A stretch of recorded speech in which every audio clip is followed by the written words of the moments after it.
Okay, so I hope you're enjoying our Port Royal Strong series. We're trying to share the behind the scenes of our journey through Hurricane Harvey, just to share our experience and also to perhaps share some things that might be useful to you if you own a business or even in your personal life. And I've had so many questions recently about just how did we know how to prepare for a storm. And I have to say that personally that's not something I necessarily knew how to prepare for, but we're blessed with folks that do. And so today I'm here with Bonnie Maurer, our safety manager, and I'm going to interview her and ask some of the questions that many of you have asked me, hopefully share some information on how we prepared and some things that you could use as well. So Bonnie, thank you for time today. We try to squeeze in filming when and where we can. The schedule's kind of packed these days. So when I first became GM, I remember waking wide awake one night and saying, oh my gosh, what are we going to do in the event of a hurricane? And pretty quickly called you, and I remember we sat down and I had 2 or 3 things on my list of, do we have a plan for this? And one of them was a hurricane, and I slept much better the next night when you shared that, in fact, we did have a plan. And so, can you tell us a little bit about where does someone even start in thinking about how to prepare for a storm like a hurricane? Where do we even begin? Well, I think the most important thing there was just asking the question, when you have somebody you can sit down with and kind of bounce ideas back and forth, well, what if this happens? And what if that happens? Really starts the conversation and really starts you thinking about if there is any type of event, how are you going to deal with it? And, there's so many great resources available to us now through online resources such as FEMA, with American Red Cross, American Heart Association, and many other great organizations that have tools for making generic emergency action plans. So those are okay to start with?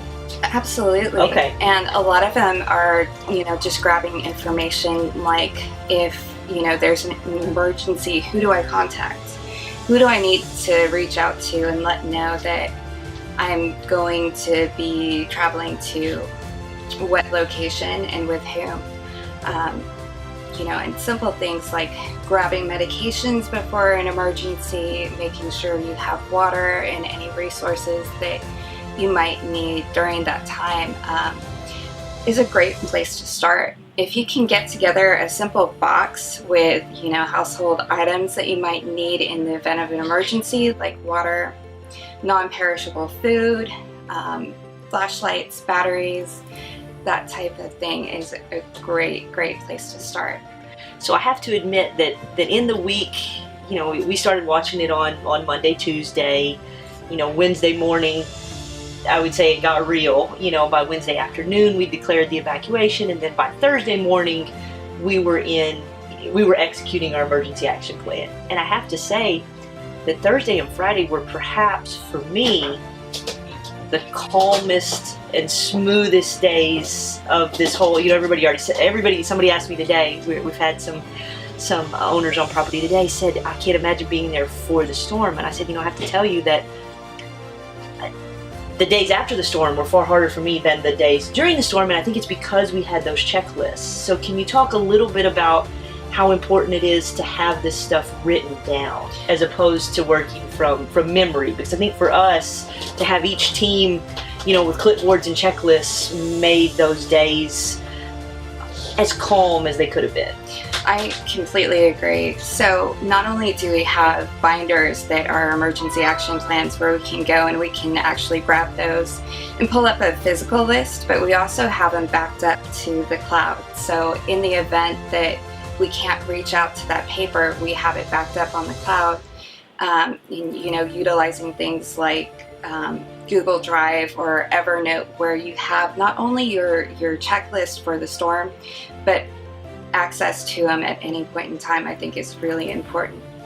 but one of my clearest memories of getting ready for the storm was pulling out that binder that had all our checklists for a hurricane and kind of reviewing it and knowing what to expect, and then debriefing with our teams and talking to our teams about what was going to happen and how we're going to transition from, thinking about the storm to now it's going to hit.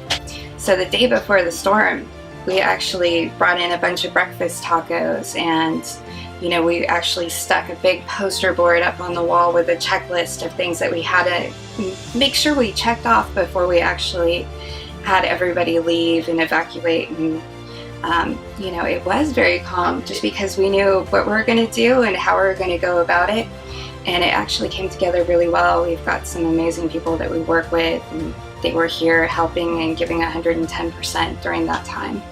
So I think for us, there were definitely phases of the preparation, right? So there's the years ahead, get the plan together. Then I think for us, we sort of had our annual routine of what if, right? So every year, April or May, we would kind of sit down and run through, and that was a natural time for us getting ready for peak season. We would kind of run through all of the big perils, if you will, and they're not fun to think about, but we would kind of force ourselves to think about, when you run a resort, there's a lot of things on that, unfortunately, a lot of things on that list, and so we would just take them, one by one, and insurance in particular. We're going to actually talk about that in a future video with Daniel Carlisle, our broker, who's done an amazing job as well. So setting aside that insurance piece, you and I would really just what if and role play each one of those, on an annual basis, and really, not that we changed a lot. I think this most recent year we had talked about, we'd actually had the stay, not stay conversation and what our thresholds were. So when we made that decision, to some degree, I felt like we'd already made it. We were just confirming, how we wanted to move forward. So there's that process. And then, like you say, there's that moment where you say, okay, go. And it goes from a plan to we're putting this into execution. And really, that was, I don't want to say easy, but it was very orderly. The way that we really look at it when we're training lifeguards is very similar. For something as basic as a water rescue, where you have a distressed swimmer, somebody who's not quite in full drowning mode, but they're not quite getting to the side on their own. We drill over and over and over for that. So when we do have an event, we're prepared for it, and you don't panic in that event. But also, we don't take for granted that the plan is set in stone and that it's going to work. Those annual reviews are so important to make sure that we have the latest and greatest ideas in there, and that we're, thinking of other things that maybe we didn't come up with when we initially made that plan. So I think all those things really help. Plus, when you're looking at it several different times and touching it several different times, it's something that and it's comfortable, in that event that is so uncomfortable, where you have so much to think about, at least you've got that plan there and you have something to rely on. Okay, so we started with the big picture master plan. Then annually we would revisit it. Then you kind of talk about your thresholds of when you actually decide to put it into place, right? You can have a plan, but how do you know when it's really time to flip that switch? And then when you do, you really guide everybody through the checklist and provide that sense of calm through those checklists. And then we got to the point late Thursday afternoon where you could say we were substantially complete with our checklist, and now we were in kind of bunker down mode, if you will, and we were preparing for landfall itself. And we can show some pictures of our items. We had more than a box. We had a bin, right? A maintenance bin of really all of I like to say we basically had an ambulance in a bin, along with facilities, tools, and I mean we had a bunker going on. We certainly could have gone a few weeks had we needed to. What are some of the items that unusual items that may not be on people's lists? And I'll just give an example. One of the things that I appreciated tremendously when we didn't have running water. I would say that was of all of the aspects of a storm, not having running water was certainly the most challenging to me, and the one that I didn't expect. Looking back now, it's pretty obvious, but I didn't necessarily see that one coming. And so the fact that you had chlorine and were able to what's the word? Yeah, our hot tubs, which of course weren't hot, but at least we could use those to get ourselves clean. That's something I wouldn't have thought of. So what are some of those other items that people might find really useful to have on hand? So chlorine is one of those resources that, really does help keep germs down, because, when you do have a situation where you're without running water or without power, things get dirty quickly, and, you end up in situations where different germs can be passed. People end up with stomach upset easily, and all chlorine is a stronger version of household bleach. So if you don't have pool grade chlorine laying around, a couple of gallons of household bleach can be invaluable. That hand sanitizer, definitely, when you can't go and wash your hands like you normally would, is super invaluable. I think that's one of the things that we kind of take for granted on a daily basis, is just being able to wash your hands. It's recommended to have at least a gallon of water per person per day in the event of an emergency, but that's just for consumption. Definitely filling bathtubs and having other sources of water for like hygiene and for flushing toilets can be super important, especially to comfort levels. So if you do have the foresight to be able to close up your bathtub and fill it with water when you have a big storm, that can be super beneficial for those bathing purposes. Another thing as far as hygiene that was very, very useful were just those baby wipes that we had on hand. Something so simple. And then something I always keep around, and something that's always on my mind, are I wear contacts. So having backup glasses, having extra contacts. As a matter of fact, I probably have an extra contact in my pocket. Are super easy things to keep around, but can be invaluable if there's that emergency. The portable battery chargers. We recycled through those. We had a peer in the industry told me on Wednesday, go buy as many of those as you can, and we did. We bought probably 30 or 40 of those, and super useful. Again, when you have very limited power. We had generators, but very limited power for that type of thing was very helpful to cycle through those, to keep our cell phones available, because most of us use them as cameras for documentation, and then also certainly when we started getting cell service back restored, to be able to communicate. But folks should probably be prepared to be on their own for a while. So that alone, I think, is a change of mindset for many of us. I think two of the most valuable pieces of information that I've ever been given when it comes to risk management. The first was, in the event of an emergency, the worst thing that you can do is nothing at all. So just having a plan and being able to act is so powerful. Having those items to rely on and thinking ahead, and having those resources was wonderful. We had this itty bitty lantern that actually was charged via USB. So those cell phone chargers that we had actually were recharging the lantern at times also.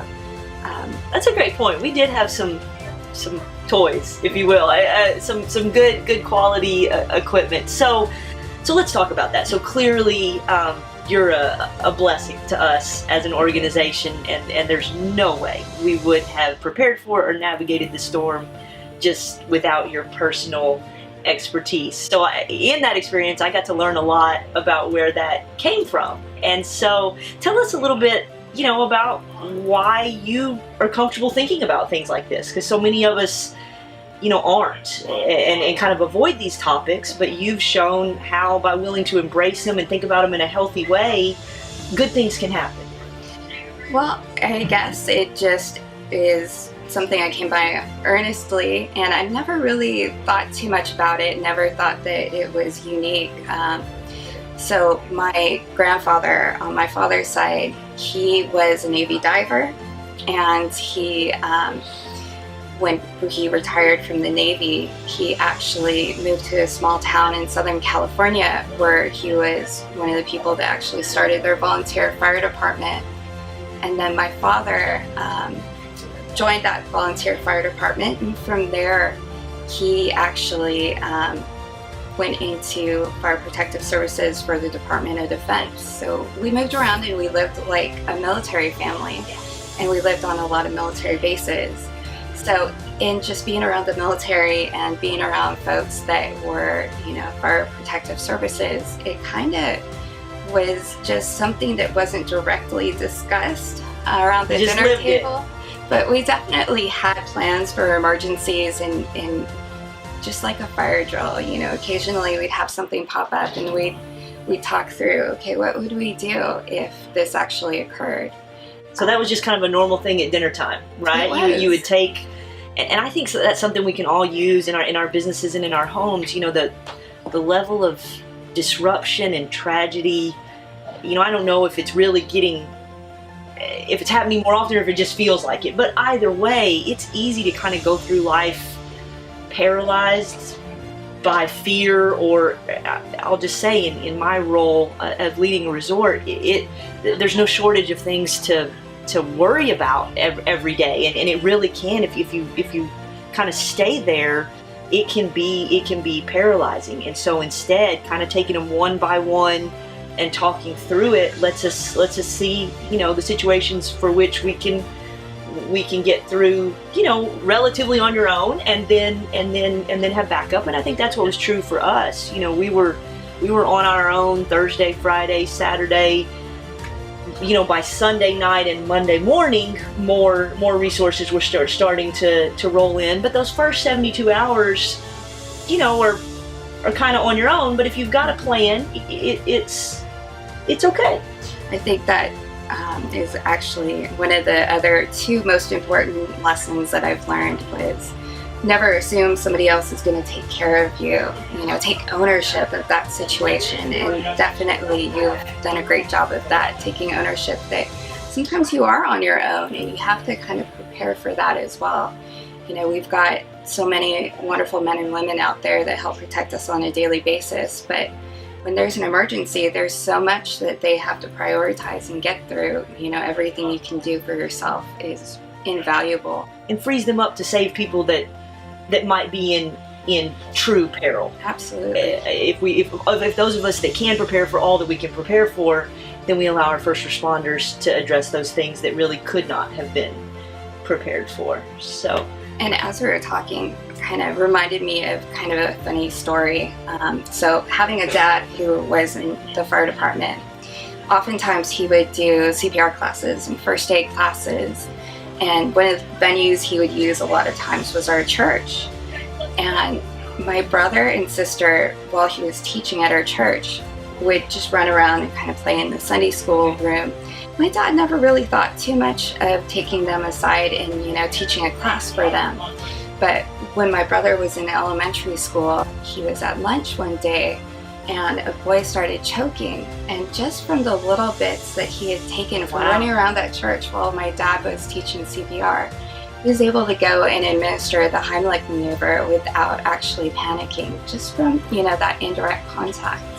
So I think, it does really show that, even just having those conversations and thinking about what could happen does start preparing you for that type of emergency. So all those casual conversations, it doesn't have to be a real rigid, it can just be the casual acknowledgement and talking through. Well, thank you again. And I hear you're finally going to get to make the trip that's been postponed twice.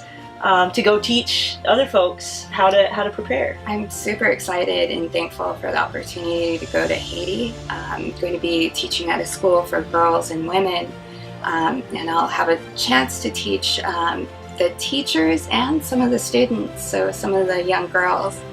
I'm going to be teaching first aid and CPR, but I also am going to be out there teaching them a little bit about emergency preparedness, because that's not something they often get an opportunity to talk about or have somebody come out and help them with. And one of the things that we're going to be doing are drills, because just going through the motions a few times really does help when it comes down to dealing with an emergency. Well, thank you again for being here for us and really living it with all you do, and hope this was useful. And if you've got other questions for Bonnie or other specifics about how we navigated this, we're planning to do more series on behind the scenes with some of the experts that have been key to our recovery. So feel free to ask questions, and we'll do our best to answer them.